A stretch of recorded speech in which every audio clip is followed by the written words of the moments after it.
looking like, okay, what does it mean to be a choreographer? What does it mean to, what is my voice? What do I really want to say? When I was making, but also now here and working with other makers, is that the most important thing is that you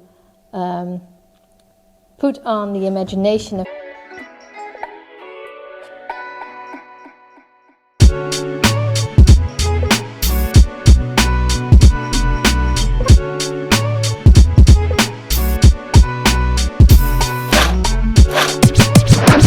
Welcome to episode 4 of Creativity and Beyond.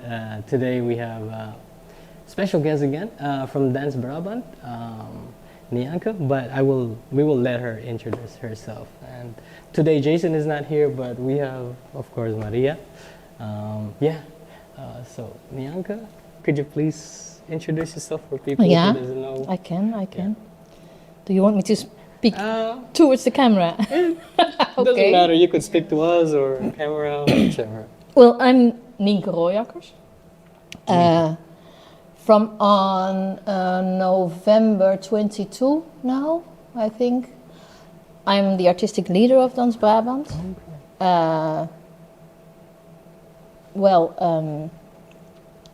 Which means that together with the team, which involves the business leader, Leon Karels, marketing, which is who is Eugenie Verschuren, and then together with Stefan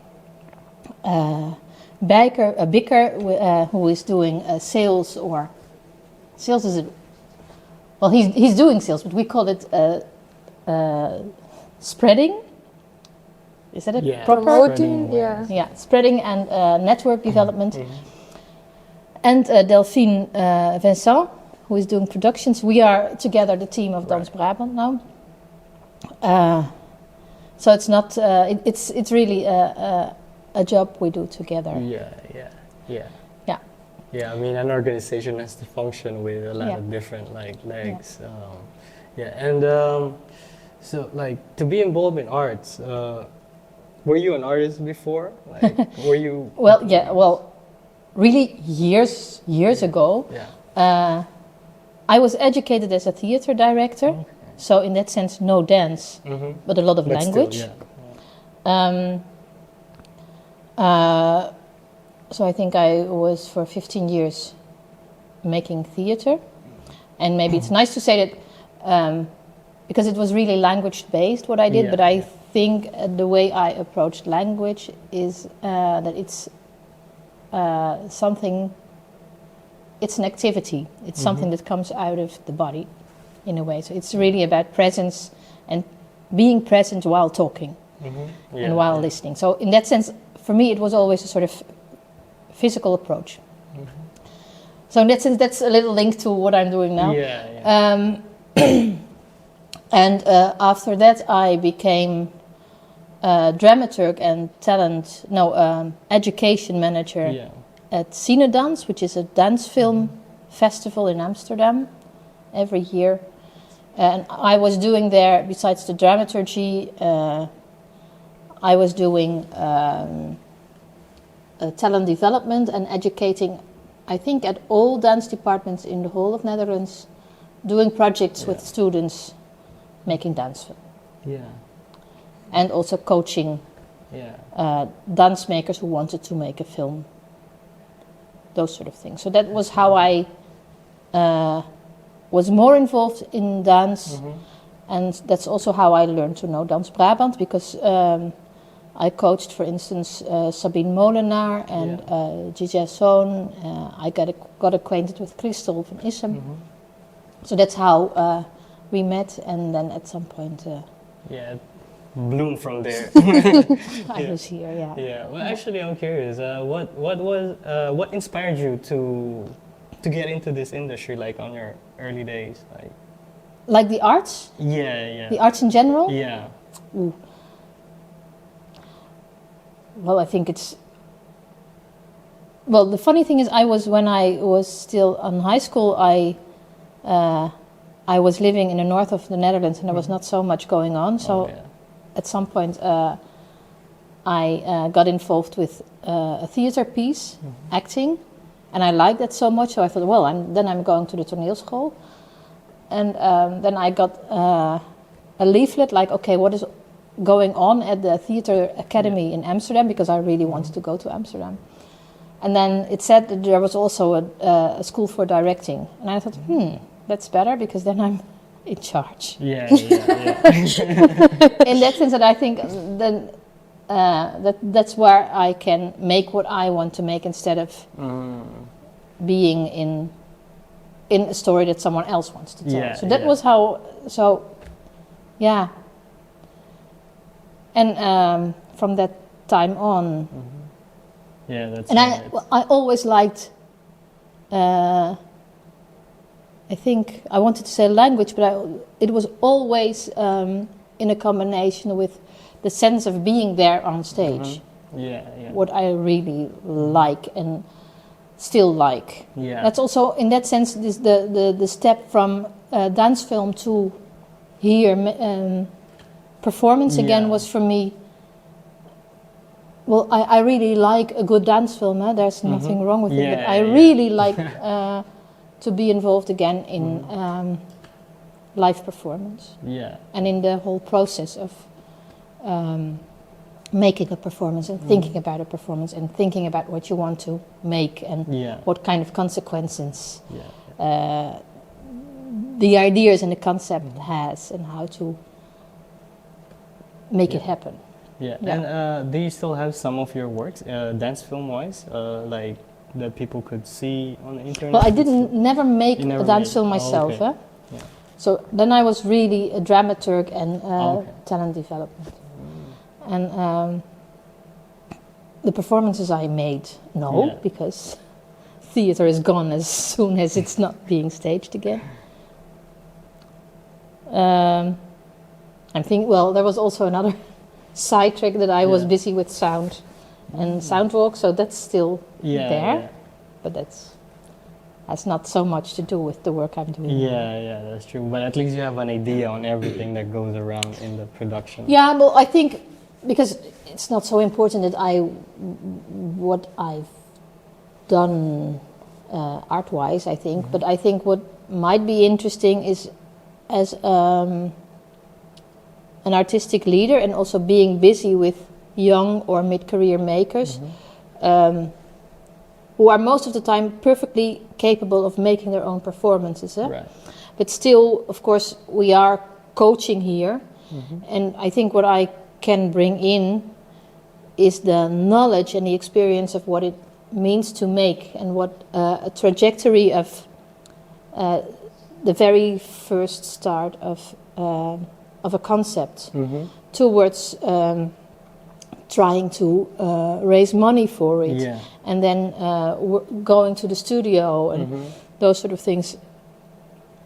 I know how that works, and I know also how lonely you sometimes are, being a choreographer, trying to get across your ideas to the dancers or the performers, and how difficult this sometimes is. So that's something I think I can bring in the practice I'm doing here right now as an artistic leader. Make the whole process easier because of well, I don't know whether I make it easier.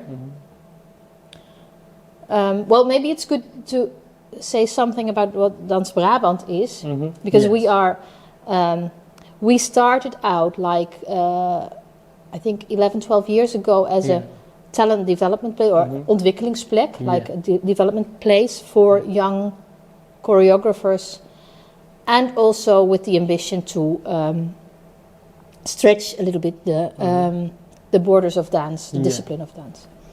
That's still there. Yeah, the main mission today. So it's still, we are a place for talent development. And we still, I think, have our main focus is on the young choreographer in the mid-career. So those, the young choreographers, I mean those who are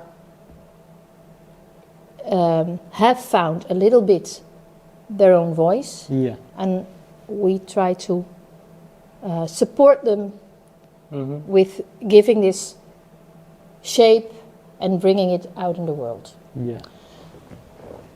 And that's not only an artistic support we have, but also production-wise and business-wise, Right. marketing-wise. So it's also the question like, who is your audience? Where do you want to play? If you makers we have who don't want to play in a traditional setting with the theater and the black box, with the audience in front only, then what is the consequences of this ambition? Because it has a lot of consequences. Yeah, yeah. But a lot of choreographers have this ambition.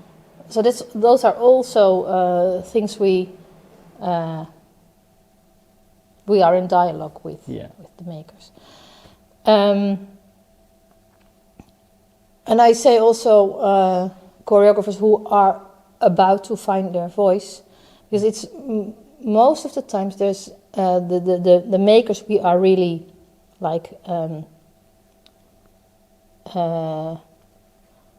we are attached to are most of the times not the choreographers who are immediate from school. There's always this moment in between. But we are also related, for instance, to the Makershuis here in Tilburg, so the Incubate here. Right. And this is the place where the really young makers can find a place. So those makers who get these residencies, the dance makers, most of the times come here and work. And then I'm also the sort of mentor. Yeah. So there is space for the very young makers, also sort of small residencies to do research, but really in a more long run, that's most of the times makers who have are a little bit further. So that's one of the things we do. We are also, in this whole talent development, is now also becomes more, so we are also and now I say we are learning to be a production house. Right. Which means, because producing a performance and selling a performance and finding audience for a performance and finding a network from theaters who want to buy the performances of Dans Brabant, it's another sort of way of working, mainly also time-wise, because when you are just researching, anything can happen, and time doesn't matter so much, and that's good, I think. But if you really want to produce, and you know that theaters are selling performances like from October to, like, say, April, March, April, for the next year, then you really have to be aware that you want to make a performance now. It only can premiere like 1.5 years later. So that's really another mindset, also for us as a team. And also in our relationship with the makers. It's not. We ask something else from them now, and they sometimes ask this from us. So that's really another way of working. That's, in that sense, we are learning to be a production house. And there was something else I wanted to say about this.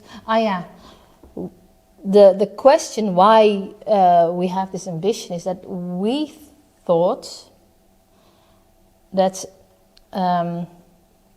only being a place for research and development and having the experience that something comes out of it most of the times. It's a start of a performance, and sometimes it is even a performance. Then we thought, like, okay, what now is our responsibility? Do we say to the theater maker or to the dance makers, good luck? Or do we feel still responsible together and make this performance happen? So that's why we have this ambition also to be a production house. Because we think it makes the whole idea of talent development, the ambition of supporting dance makers in the ambition to have a professional career. We think we need to be also together responsible for the performance.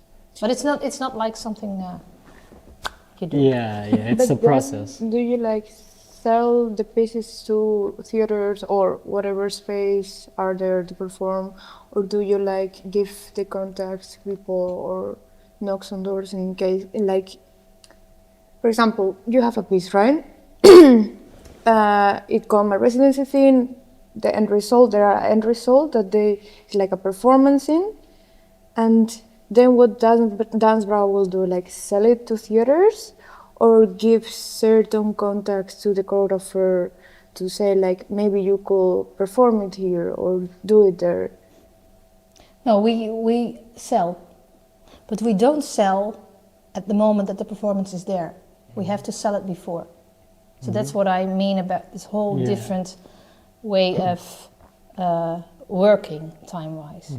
Because now, at this moment, for instance, Charlotte Goesaert, who is one of our the dance makers we work with, who is an alumni of Fontes also, she is now busy with a performance that will premiere in October. But at this moment, I'm asking her, like, okay, what is your idea for the next performance already? So we have a little bit of concept, an idea. It's still small. It's not like there's also no money yet. But we have this idea because we need to know it now, because from on October, Stefan, who is working with us, has to start selling the performance, and he already needs to. Oh shit! Sorry. Yeah, that's good. A lot of things happen in the podcast randomly. My daughter.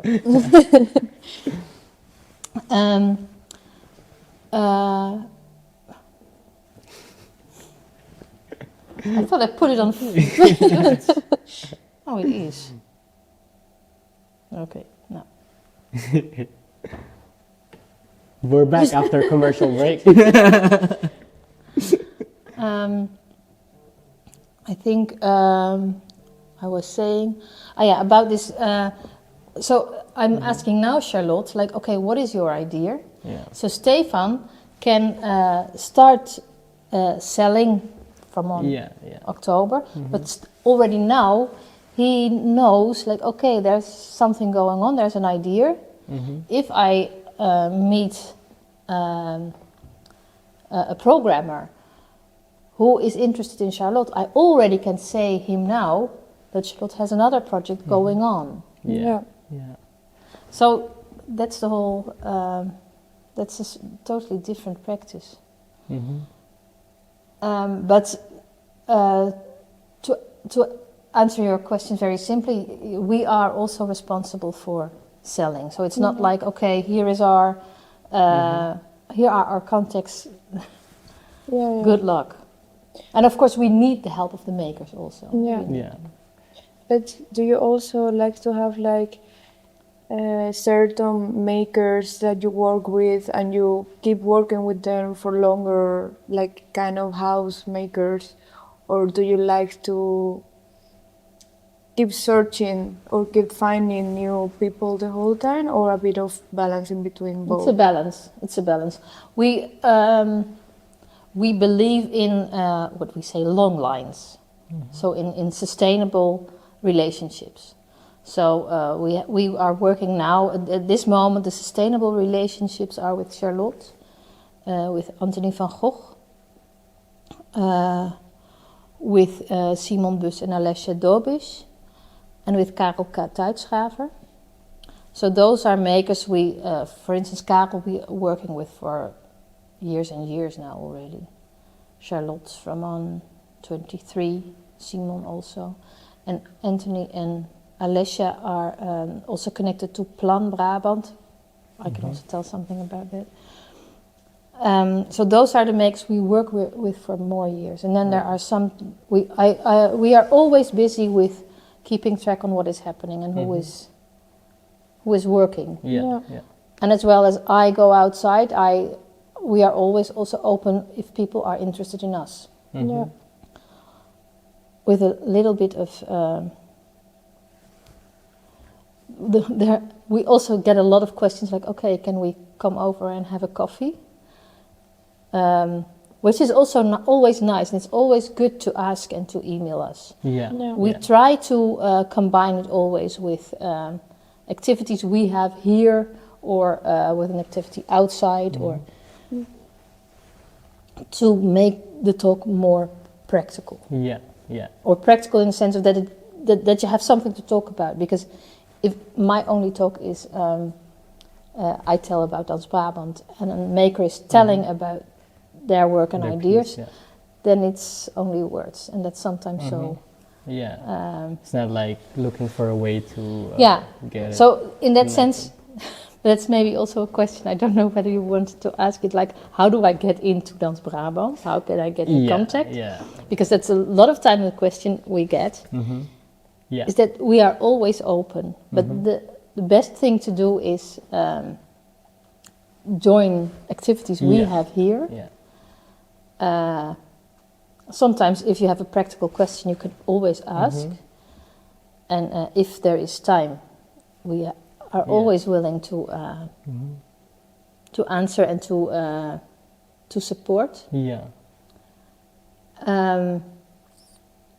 But it's also good to to see, like, okay, what is happening here in the building. Yeah. Because that makes it much more tangible to talk exactly. over. So basically, they just have to come and show themselves. Yeah, and I also try to be a lot at the Nieuwe Forst, or and well, I hope that always people feel free to say hi. Yeah. And that's actually anybody can come, like new makers, professionals, they can come. It doesn't matter in which level they are. They could always come and ask They questions. can always and come, inquire. but it's good to also know that if you are really a starting maker, most of the times it's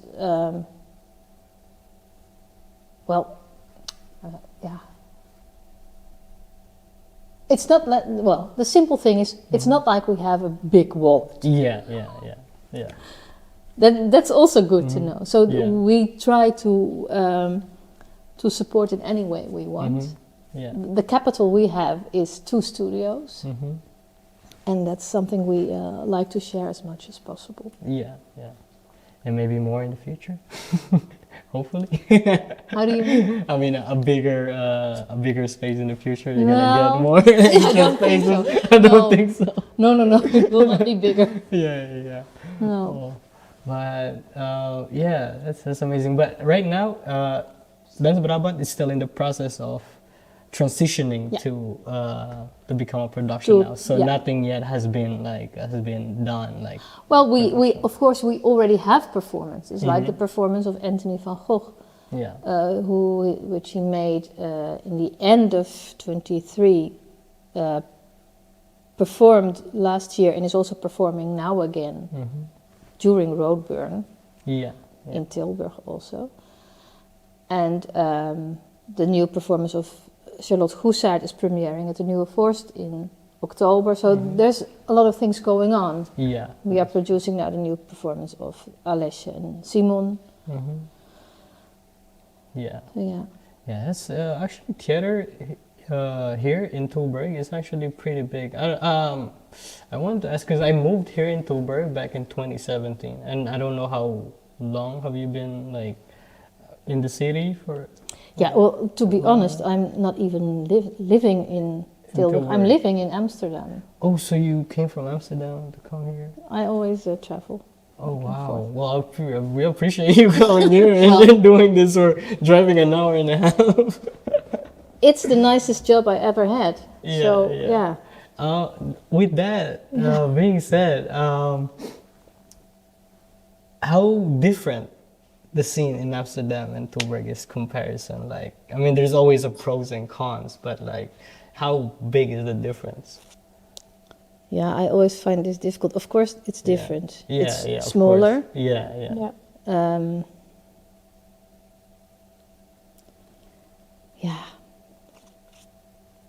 It's really small. And I think one of the big differences is when you come from the dance department in Amsterdam, you most of the time stay in Amsterdam. Mm-hmm. In Tilburg, there are a lot of dancers are moving. Yeah. And of course also in Amsterdam, because that's also an international school, so also a lot of people go, so travel to other countries. But I think it's bigger. On the other hand, in Amsterdam, there's no development place at all anymore. Oh, okay. Everything dance concerning is... Professional. Well, there's no talent development space Yeah. at all anymore, so it's all been gone after. It's only like the last, colleges, the dance schools. Well, that there are of course dance companies, but before, for instance, ICK. Well, first you had dansmakers, which was something quite the same as Dans Brabant. So you could compare it. Yeah. It was a dance house. 4 years ago, well, with all sorts of political and financial things going on, ICK, it became a part of ICK, the talent development, and now that's not there anymore because of financial and subsidy reasons. So there's no dance house anymore. There are companies. So it's harder now for a new... for new dance makers, there's no dance opportunity makers in Amsterdam. to survive in Amsterdam. Oh, that's interesting. Do you have some questions? I'm gonna do a time check. It's also like, I feel like there are a bit of the feeling then when you finish Fontes here, there are nothing else a bit. Some people think like that, like in Tilburg there are no offer enough to cover what we want. So a lot of people just leave to Rotterdam or Amsterdam or even outside the Netherlands, but a lot of people to bigger cities because they feel like there are more chances. But yeah, I do think also, what are the chances there? Like, Tilburg also have quite some potential, right? Yeah. I don't know. It is a bit of 50-50. I feel like answering also this question that you said, like, depends of also what you want, right? Like here is a really good, like Dans Brabant, for example, is a good place to, if you are a creator and you want to have a bit of space, like if you're a younger maker, to actually have the space to create something. But at the same time, I feel like, as you said, there are a bit of a gap in between young maker and people who just graduated, who want to start doing their thing. There are a bit of lack of opportunities, a lot of times, and you need to really because you are also finding yourself, you are still searching for this voice that you have, and you have a lot of ideas, but you need to still like find your way to how you wanted to do it and really like focus it. And in that process, there are a bit of searching, missing, where do I go, how do I do it? It's a general problem throughout the whole theater. It's not a dance problem. It's also for theater directors a problem. Yeah. There is no, with the, like years ago, when you were just, when you were graduated, you could immediately ask for production money for the Rijkssubsidie. That's not possible anymore. No. So you need to be attached to a theater or an organization or whatever. So that's where the whole problem comes in. What do you do when you are graduated? And that's we do work with makers who are just graduated, but it's more in a sort of, it's in small ways, because it's most of the times, well, when you are graduated from here, for instance from Bach, you have a 2-year education as a maker, and most of the times that's, you are in the middle of looking like, okay, what does it mean to be a choreographer? What does it mean to what is my voice? What do I really want to say? And most of the times it's not really enough to make really an evening length performance yet. But there are subsidies, and it's not like the huge ones, but there is money to find to research for the very young makers, and most of the times it's also very low profile. So you can really it's not really a huge application you have to write. So that's also the Makershuis, for instance. Yeah. So it's not something you get rich of, but it is a possibility to learn, to find out, and also, and that's very important, to learn to know organizations and to broaden your network. And it's of course you need to know where to find it, and I don't know how much effort the academies do to help the students to be aware of these possibilities. Yeah. But there are possibilities. Yeah. And that's also something, well, for instance, Galia Conroy, who graduated 2 years ago, I think, she immediately applied for the Makershuis. We got to learn her. We thought that's an interesting maker. We also saw like, okay, she has a lot to learn. So we found like small amounts of money so she could, how do I learn to make a performance in a way. Yeah. It sounds a little bit,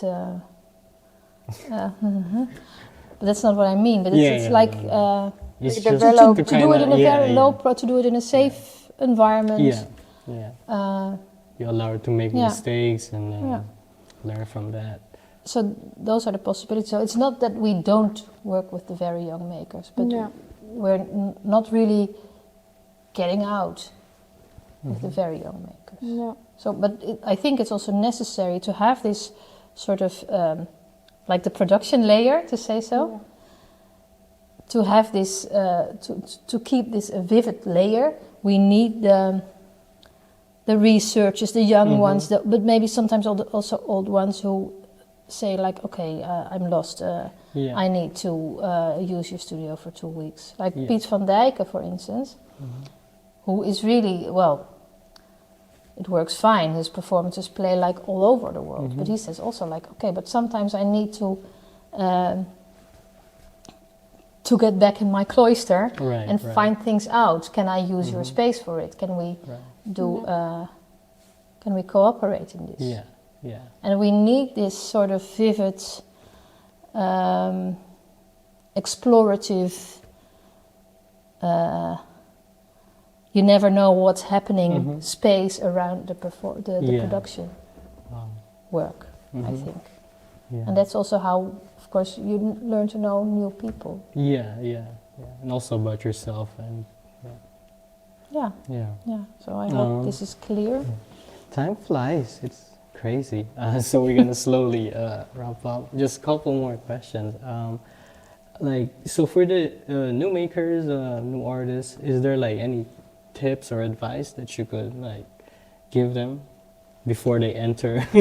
Before they enter here, or before they enter the world? The world, the world of art, the artistic world, theater in general. Yeah, I don't. Well, I think it's really good that you inform yourself about what the kind of, what money-wise are the possibilities. And that's something you always need to keep track on. And it's also good to, don't be afraid. That's also something. Don't be afraid of networking. Yeah. Only people. We're all human beings. Yeah, exactly. So it's, for me, it's always very nice if someone says, I have a lot of questions. I think, okay, let's talk. And that's the way you learn to know people. Yeah, don't be afraid. And of course, it's also, the truth is also that it's not a very easy time Yeah. to be a performer or to be an artist. It's not. Money is getting less. Yeah. The society is not really willing in general. Yeah. The political climate is not really positive. Yeah. So that's all. It's not easy, and we're all in it together. Yeah. I'm afraid. It's getting tough times. I mean, it's also times of change. We just need to readapt, reinvent a bit what is happening, because art was really like in certain ways. A lot of times you also need to. I think that's always the case. Yeah. It has never been, I think, that art was really in a specific way. Yeah. When I graduated,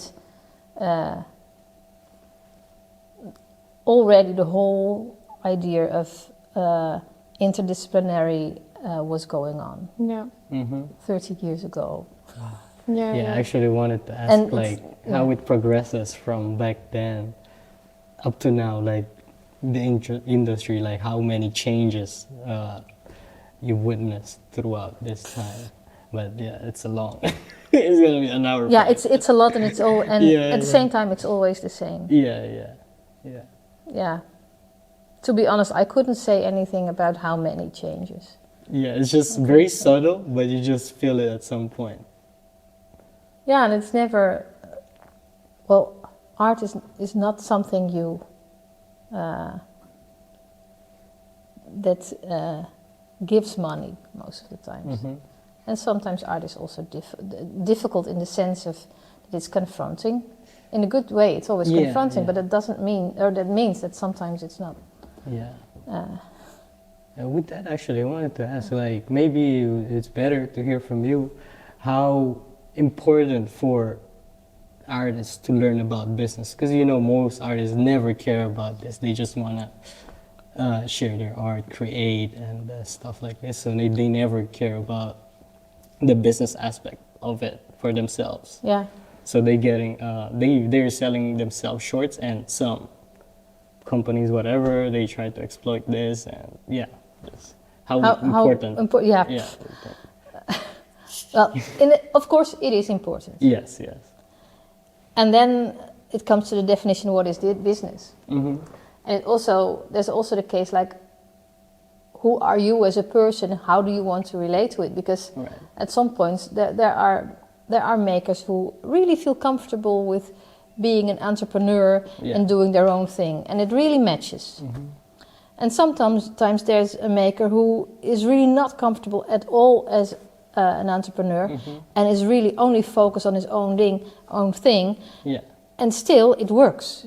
What way or because luck, or because he's so the things he make, or he or she are so outstanding that it's getting picked up, and then the entrepreneurship is done by someone else. It's finding out what feels comfortable and what suits you and where you get happy from. And maybe at some point, that's also the reason why I stopped making theater, had simply to do with that I was really tired of every time again and again applying for money and didn't find the sort of sustainable ground to flourish. And for me that became a reason to quit at one point. So in that sense I was not such a good entrepreneur. To be honest. So for people who's not into entrepreneurship, or for artists in general, there's organizations like Dans Brabant who they could but the thing is we can coach, but it's not that we are taking over in that sense. Because you really everyone it's important, and it is important, especially what you say about when you just come from school. It's good to take 2 days and Google around all these foundations and see what is possible when you are just graduated, because there are things possible. I think you just realize that art is not just about art. It's about all the business part that is behind. And a lot of times when you're in school or when you're starting, you just get worried about, yeah, I'm making this and I'm dancing and I want to be there and I want to do this. And then you realize it's not even that much about that for sure this part should be like growing, but there are so many things behind and so many worries and things that you need to take care of that sometimes keeping the balance is hard.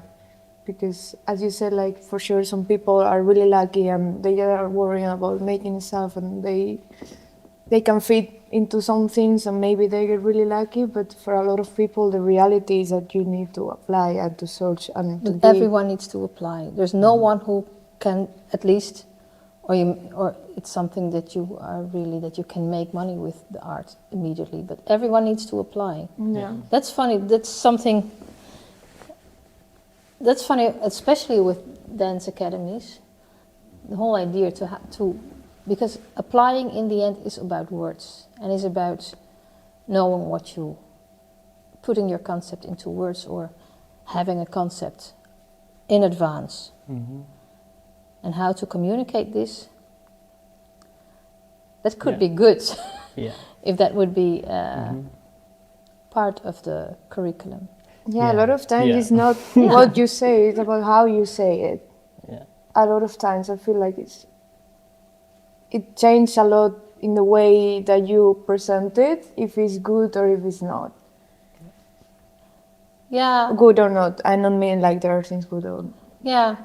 Well, it has, immediately this already has to do with knowing who your, I always hate this sentence, but knowing who your audience is. Also when you are doing an application, it's knowing who is reading this. Yeah. Who do I need to make understand what I am doing?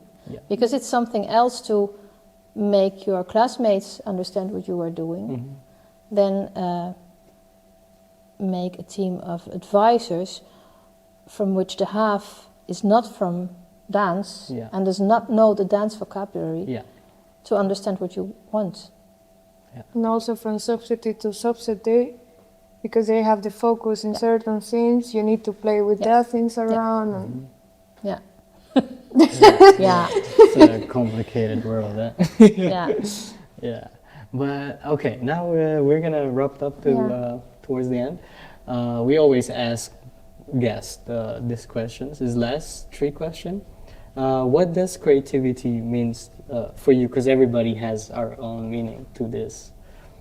Yeah. What creativity means to me? Yeah. I think, at least what I always found the most important when I was making, but also now here and working with other makers, is that the most important thing is that you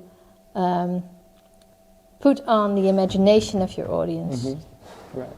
So never, and that's always the game, like where do you tell what you want to get across and where do you leave the gaps so your audience is able to pull the story towards themselves and to broaden their own world, and that's where the gaps are. Yes. At least that's. I hope I'm clear in that sense. No, it is like. And that's difficult. That's really difficult. Yeah. This whole puzzle of what to give and what to hold back. Yeah. And don't be vague. Still, be honest in what you want to tell, but give space. At least that's for what their own I imagination. always like best. Yeah, this is how most movies are. The best. They leave you the with better. imagination, what happens. So you better write it down, keep it in mind. Yeah. This is the best answer on this question. Could you leave like 3 things for people to check out, like art? It could be films, theater, whatever, or books, whatever, for everybody to. My favorite book has nothing to do with this. Is Slaughterhouse 7. Slaughterhouse 7. From Kurt Vonnegut. Is fiction? Is that a fiction? Or? It's fiction. It's sci-fi. It's war. Wow, it sounds interesting. It's really, I like that. and like I this really, guy. my whole idea about death Mm-hmm. became something else. It's really a beautiful book. And really, that's my advice while reading. Yeah. Take everything that is written down seriously. Mm-hmm. Really seriously. And that's what that's my thing. Yeah. That's, Well, then something about dance. The funny thing is, I'm going to do a little bit of advertising for ourselves. yeah, of course. But also for someone else. What I really like the last, because I see a lot, Mm-hmm. and there were the last 1.5 years, there were 2 performances who were really, that really sticked with me. The first one, that's my advertising for ourselves, is Crowdkill van Anthony van Gogh, who is now playing at Roadburn on the 17th of April. No, I hope. 17th of April. I think. Yeah, otherwise, we're going to write it down. Roadburn. Yeah. And also next weekend, on the 5th of April in Theater Kikker in Utrecht. There are still tickets. Go get it. And another performance. Oh shit, dan moet ik. Kut. So stupid, sometimes I forget names. Yeah, I can relate though. Yeah, I can relate. Oké, die moet ook even uitgeknipt worden. I have it. There we go. Back on the commercial break. Here we go. The other performance I was really amazed by is the performance of Gerben van Jant, Okay. who is from Tilburg, so there is a connection. Yeah. And the performance was called, I have to pick, because it's a long title, On Almost Every Page. On almost every page. And the beautiful thing about the both is that you feel what it's about, but you don't know exactly. Right. And what I found so interesting, that's why I wanted to say so, is that for me it was very beautiful or interesting that the both performances that I was really that really stayed with me are both from very young makers. So Yeah. that's my second. And third, someone to give that's sound. I also give you a sound thing. Nice. Go to ubu.com. Ubu.com. It's really a rich archive with Yeah. all different sorts of sound art, but also performative art. Okay, I'm getting on that tonight. Radio Yeah, plays. I've been looking for some sound. It's really crazy. Yeah. Ubu.com. Ubu, so it's ubu.com. Okay, let's check it out, guys. Okay, for the last question, what are the 3 mantras that you live by? Like, is there some kind of philosophies that you live by? Just 3 of them, Okay. and then we will end your summary. Well, maybe I don't know whether I can come to 3, but the first one is know what you are not good at. To create an environment around you with people who can do what you are not good at, so you can focus on what you can do. It's not that I always succeed in this, eh? Yeah. Of course there are. Well, something else that's also very important is look and watch. Don't speak immediately. Or not look and watch, it's the same. Look and listen. Yeah. Look and listen. I don't know whether I come to 3. We're just gonna say drink water. Drink water. But yeah, that's it. Do you have extra question? No, we good. Okay. I mean, we could keep asking, but Yeah, I wanted to ask about creative process and all, but no, it's gonna be very, very long. But yeah, Nienke, thank you very much. No, thank you. Thank you for coming. Thank you for Dans Brabant for again letting us in and film here in your Yeah. house. Yeah, Maria, want to say something? I think you want to say something. Yeah, thank you for being here. It was really nice, and it's always been nice being here. So thank you for hosting us. You're very And welcome. You can see the nice maker house at the Tilburg Motion. Yeah. So Yeah. Are stay you tuned. gonna not talk about May? Oh yeah, There you go. 1st, 2nd, and 3rd of May is gonna be busy because it's gonna be happening. Yeah, Tilburg Tilburg Motion, Emotion. a local. Yeah. Lineups are gonna come soon. Okay. People is gonna come soon. Yeah. So follow us on Instagram. Yes. Check our website.